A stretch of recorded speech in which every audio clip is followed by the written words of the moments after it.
Finger chips तो आपने कई बार खाई होगी, कई बार बनाई होगी। क्या आपने स्टफ फिंगर चिप्स बनाई है? बहुत ही क्रिस्पी, करारी, कुरकुरी। एक बार बनाओगे बार बार खाने का मन करेगा। शाम की चाय हो या अचानक भूख लगी हो, हम सभी को कोई ना कोई कुरकुरा स्नैक चाहिए ही होता है। आज मैं आपके लिए लाई हूँ एकदम यूनिक और बहुत ही टेस्टी कुरकुरा स्नैक। यहाँ मैंने ले लिया है 1 कटोरी सूजी। सूजी को हमें बारीक वाली लेनी है। अगर आपके पास बारीक वाली सूजी नहीं है तो आप एक बार इसे मिक्सी में चला लें।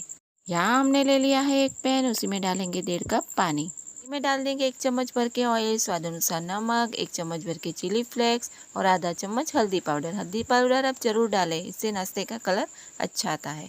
सारी चीज़ों को हमें अच्छे से मिला लेना है।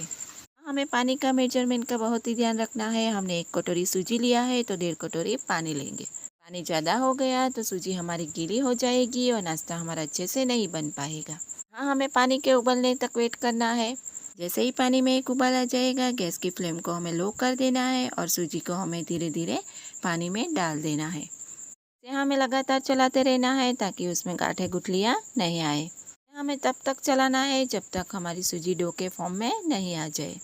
जैसे जैसे हम चलाते जाएंगे सूजी हमारी गाढ़ी होती जाएगी और डो के फॉर्म में आ जाएगी।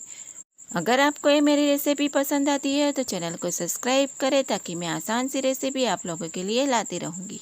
ये हमारी डो के फॉर्म में आ गई है। इसे हमें हल्का फुल्का ठंडा कर देना है। इसे साइड रखेंगे और आगे की तैयारी कर लेंगे। यहाँ हमने ले लिया है 2 उबले हुए आलू, जिसे मैंने पहले से बॉईल करके रख लिया था और ठंडा होने के बाद इसे हमें छोटे वाले ग्रेटर से ग्रेट कर लेंगे। इस नाश्ते को आप रेफ्रिजरेटर में स्टोर करके भी रख सकते हो और जब भी खाने का मन करे आप निकाल के फ्राई कर सकते हो। 1 कटोरी सूजी और 2 उबले आलू से हमारा प्लेट भर के नाश्ता तैयार हो जाता है। आलू हमने ग्रेट कर लिया है। हम उसमें डालेंगे एक बारीक कटा हुआ प्याज।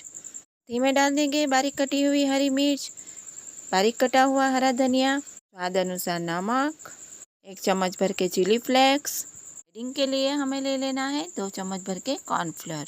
अगर आपके पास कॉर्नफ्लोर नहीं है तो आप यहाँ चावल का आटा भी ले सकते हो। थोड़ा सा डाल देंगे चाट मसाला। सारी चीज़ों को हमें अच्छे से मिला लेना है। कॉर्नफ्लोर डालने से क्या होगा, जब हम नाश्ते को फ्राई करेंगे तो आलू हमारे ऑयल में बिखरेंगे नहीं।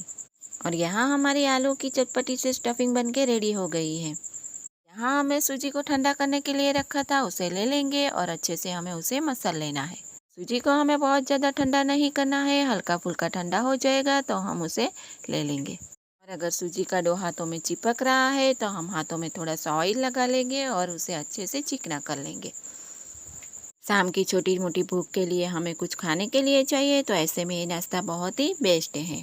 और सूजी को यहाँ हमने अच्छे से मसल लिया है, उसे हम एक रोटी के साइज़ का पेड़ा बना लेंगे और इसे चकले पे रख के थोड़ा सा आटा डस्ट करेंगे और उसे हमें बेलन से बेल लेना है।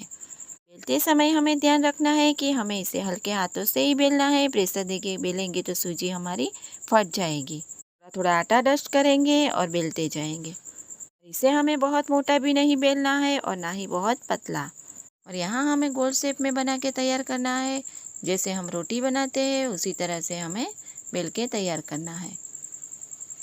फिर हमें क्या करना है, हमने जो स्टफिंग बनाई थी उसे आधे हिस्से में स्प्रेड कर लेना है। बहुत मोटी स्टफिंग हमें नहीं लगानी है, पतली सी हमें स्टफिंग लगा के तैयार करनी है। तो इस तरह से हमें चम्मच की मदद से स्टफिंग को स्प्रेड कर लेंगे। स्टफिंग लगाने के बाद हमें क्या करना है, हमारे सामने वाले जो हिस्सा है खाली उसे उसके ऊपर रख के फोल्ड कर लेना है और इसे हमें वापस से अच्छे से बेलन से बेल लेना है और इसे हमें हल्के हाथों से ही बेल के तैयार करना है। इसे हमें चाकू की मदद से पतली पतली फिंगर को काट लेना है। देख सकते हो कितना आसानी से बन के तैयार हो जाता है नाश्ता, उतना ही खाने में टेस्टी है। अगर स्टिक काटते हुए चाकू में सूजी चिपक रही है तो हमें यहाँ हल्का सा ऑयल लगा लेना है। और यहाँ हमने सारी स्टिक को काट लिया है, इसे हमें एक प्लेट में निकाल लेना है। तो आप देख सकते हो कितनी अच्छी हमारी स्टिक कट के रेडी हो चुकी है। इसी तरह से सारे स्टिक को हमें काट के रेडी कर लिया है। अब इसे हम फ्राई करेंगे। यहाँ हमने ऑयल को पहले ही गर्म करने के लिए रख दिया था। ऑयल अच्छे से गर्म होने के बाद ही हमें स्टिक को फ्राई करने के लिए डालना है। यहाँ हमें स्टिक को हाई फ्लेम पे ही पकाना है। इसे पकने में ज़्यादा टाइम नहीं लगेगा क्योंकि सूजी और आलू हमारे पहले से पके हुए हैं। और ये फिंगर स्टिक जब अच्छी तरह से एक साइड से पक जाएंगी तभी हमें उसे पलटी करना है और हमें दोनों तरफ से उलट पुलट करके इसे अच्छी तरह से फ्राई कर लेना है। स्टिक का गोल्डन कलर आने तक हम उसे फ्राई करेंगे। तो आप देख सकते हो गोल्डन कलर आ चुका है और इसे हम इस पैडे वाली छन्नी में निकाल लेंगे। और यकीन मानिए फिंगर स्टिक इतनी कुरकुरी और क्रिस्पी बनके तैयार होती है कि बार बार खाने का मन करता है। और इसे हम एक प्लेट में निकाल लेंगे और आप इसे कोई भी आपकी मनपसंद चटनी के साथ खा सकते हो। और इसकी आवाज़ से आपको पता चल गया होगा कि कितनी क्रिस्पी बनके तैयार हुई है।